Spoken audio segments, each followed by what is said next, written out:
আবু সাঈদ, কবি নুরুজ্জামান শাহ। আবু সাঈদ এই জনপদের নতুন মুয়াজ্জিন, যার আজান শুনে কাতারবন্দী হয়েছিল দেশ।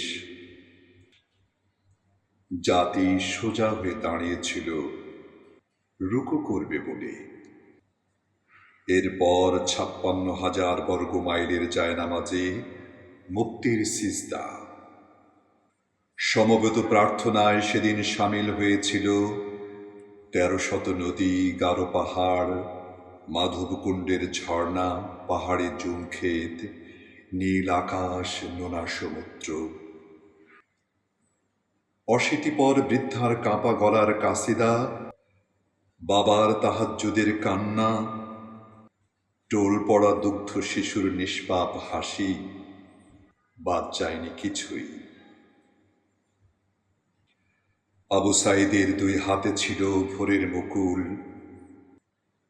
আবু সাঈদের ২ চোখে ছিল ঝলমলে রোদ্দুর, চোখের পাতায় জাফরানি সুরমা। সে যেন আস্ত টের পেয়েছিল দোয়েল পাখির ডানায় স্বাধীনতার ঘ্রাণ আসছে। পাতা ঝরা জীর্ণ শীতের শেষে প্রাণ আসছে। সে যেন দেখতে পেয়েছিল শালিক পাখির ঠোঁটে লাল কুসুমের মতো মুক্তির সূর্য।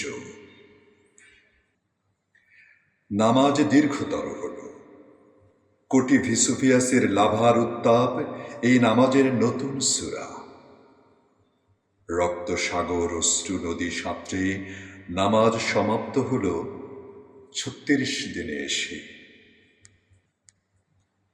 অনেক ত্যাগের বিনিময়ে আমরা ফিরে পেলাম সোঁদা মাটির গন্ধ, সজনে ডাঁটার ঝালর, মৌরি ফুলের ক্ষেত, ধান কাউনের হাসি। ফিরে পেলাম শাপলা শালুক দিন, বয়সী বটের ছায়া, কথা বলার নিঃশর্ত কাবিন। তার কাছে আমাদের ঋণ সহস্র দিনের, সহস্র রাতে।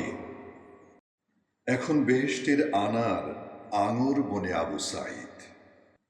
আমরা দাওয়ায় বসে নতুন দিনের গল্প বুনি। এখন বোরাকের মতো আমাদের সবার শরীরে এক জোড়া ডানা। আমরা উঠতে পারি আরো শব্দে। আবু সাঈদ এক মস্ত জাদুকরের নাম। এই জাদু জানলে মুক্তির ফুল ফোটে মাশরিকে মাগরিবে। এই জাদু জানলে মুক্তির ফুল ফোটে মাশরিকে মাগরিবে। ধন্যবাদ।